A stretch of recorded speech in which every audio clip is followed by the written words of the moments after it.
एक अनजान पार्टिकल जो मूव भी कर रहा है लेकिन स्टेबिलिटी भी लिए है। यानी कि एक बिल्कुल क्वांटा के लेवल पे ऐसा पार्टिकल है जिसमें कुछ कुछ ऐसे लक्षण हैं जहां मूवमेंट भी है लेकिन डीप स्टेबिलिटी भी है। ऐसा लगता है कि जैसे कि अपरिवर्तित है लेकिन अथाह शक्ति का पुंज है, अथाह शक्ति का आधार है।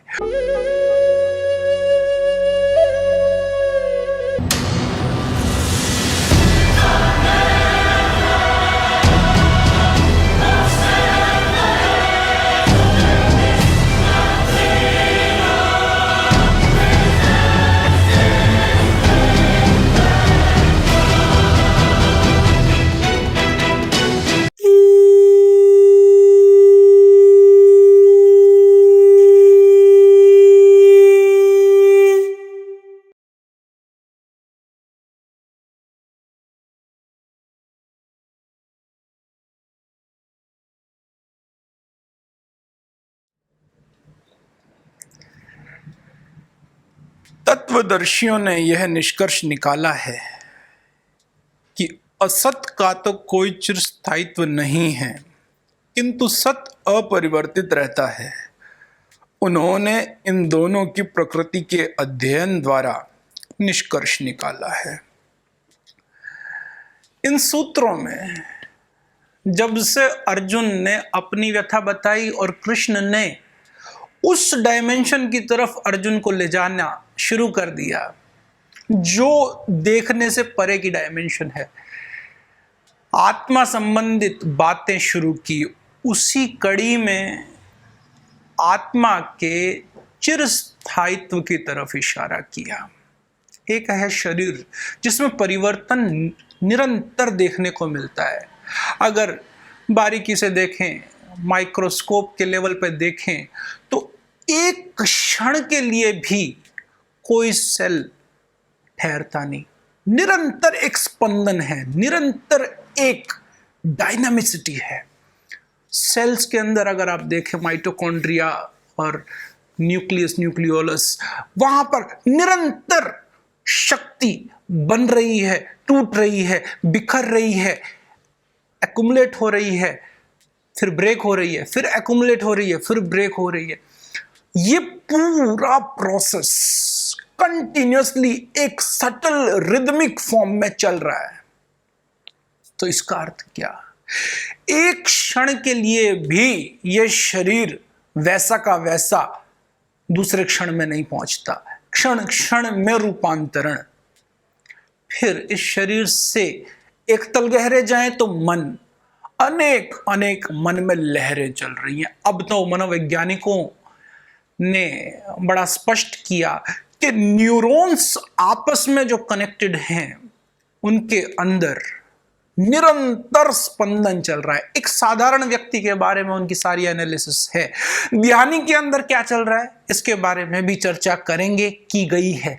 लेकिन एक साधारण व्यक्ति में एक न्यूरॉन से लेके दूसरे न्यूरॉन के बीच में निरंतर इंपल्सेस मूव कर रही हैं, निरंतर कनेक्शंस बन रहे हैं, टूट रहे हैं, बन रहे हैं, टूट रहे हैं। हमारी इमेजिनेशंस, हमारी थिंकिंग्स, हमारी एनालिसिस, सब कुछ गहराई में अलग अलग इमेजेस, अलग अलग फॉर्म्स, अलग अलग रूप में अवेलेबल हैं और बार बार चेंज हो रही हैं। तो मन स्तर पर भी यह स्पंदन जारी है, बुद्धि के स्तर पर भी मन का ही महीन रूप बुद्धि, वहां पर भी यह स्पंदन जारी है।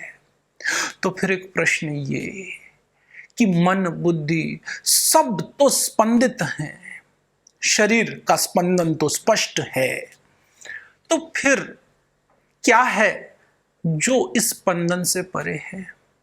कुछ है ऐसा या फिर यहां सब कुछ एक स्पंदन है? गहराई में उतरे मनुष्यों का कहना, और वो कहना केवल किसी कल्पना से नहीं, हाइपोथेटिकल नहीं, थ्योरेटिकल नहीं कि कुछ थ्योरी बना लेते हैं, ऐसा दिखता है तो फिर इसका मतलब ये होगा, ऐसा नहीं। इसी के बारे में इसी सूत्र में कहा, उन्होंने, उन मनीषियों ने, उन ऋषियों ने, उन तत्वदर्शियों ने प्रकृति के अध्ययन द्वारा ये निष्कर्ष निकाला कि जो तत्व अपरिवर्तित है वही सत्य है, वही चिरस्थायी है, वही आत्मा है। ऐसा तत्व जो स्पंदन और ठहराव का मिश्रण है, और वो स्पंदन और ठहराव, वो क्वांटा, वो मूवमेंट और स्टेबिलिटी कोई भी परिवर्तन से परे है। अगर कोई चीज मूव कर रही है लेकिन मूलचूल उसमें कोई परिवर्तन ना हो तो मूवमेंट तो है लेकिन परिवर्तन नहीं। तो इसलिए मनुष्यों ने कहा कि एक बहुत गहरा सटल रिदमिक इंपल्स है अंतिम सत्य, कॉस्मिक कॉन्शियसनेस एक अंतिम सत्य, एक गहरी तरंग है या एक गहरा ठहराव युक्त तरंग का स्वरूप है।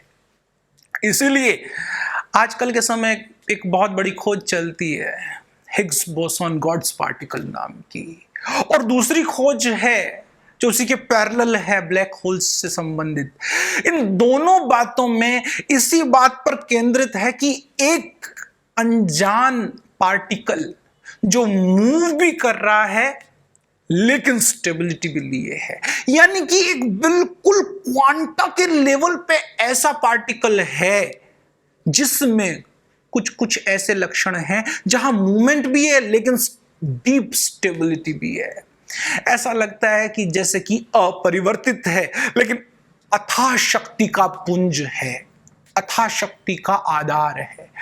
तो फिर ये उसी पार्टिकल के बारे में तो चर्चा नहीं, आत्मा के बारे में, या कहें आत्मा को परिलक्षित करने वाला निकटतम पार्टिकल साइंटिस्ट के हाथों में तो नहीं आ गया, क्योंकि वो पार्टिकल रूप ही ये स्पष्ट करता है कि उसे समझ के दायरे में लाया जा सकता है या लाएंगे।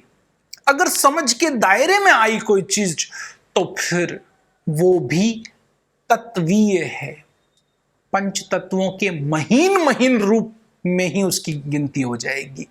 लेकिन कुछ है जो कभी समझा नहीं जा सकता, जो रूटीन तरीके हैं, वो सब सेंस ऑर्गन से विकसित हैं, उन्हें जाना जा सकता है लेकिन सेंस ऑर्गन वाले मेथड से नहीं।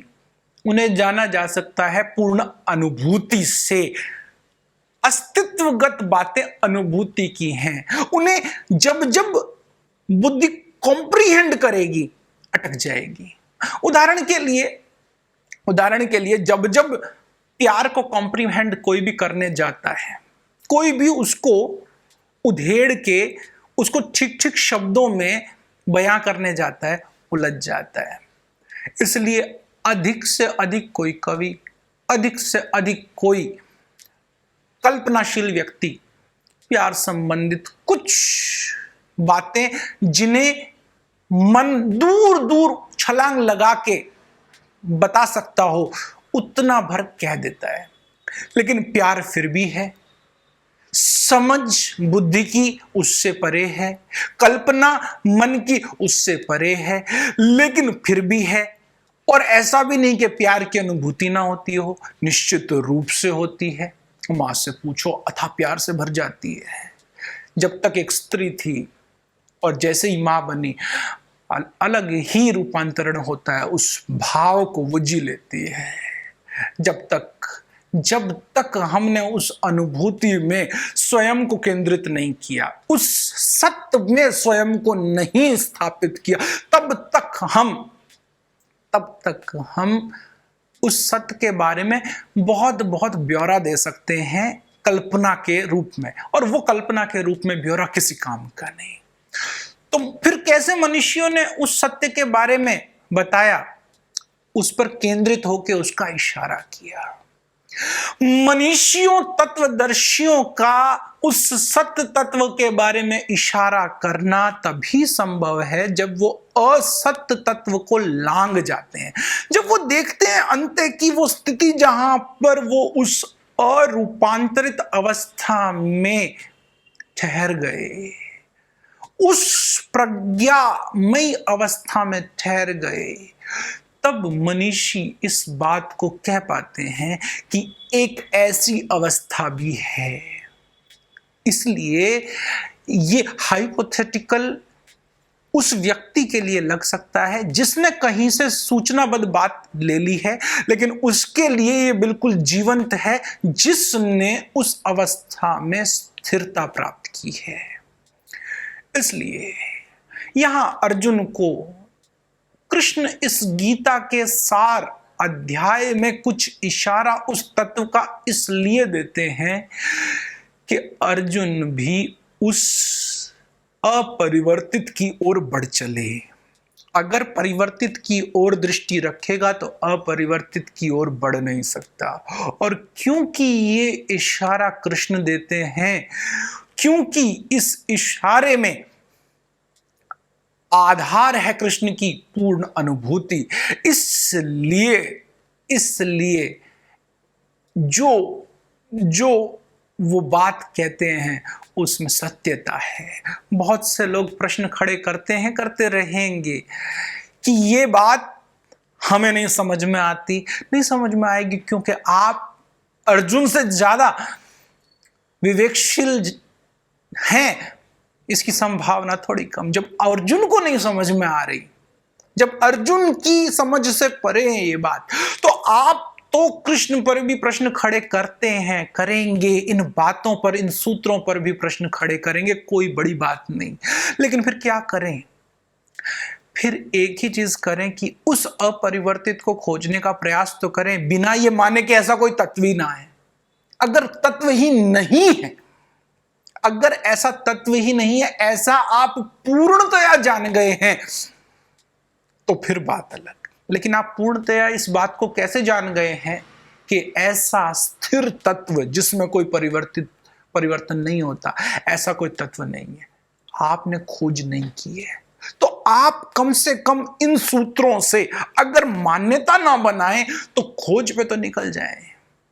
अर्जुन के पास अभी बहुत लंबी चौड़ी खोज का समय नहीं था। जो उसके समक्ष थे उसके प्रति श्रद्धा का एक पूरा समय बीता था।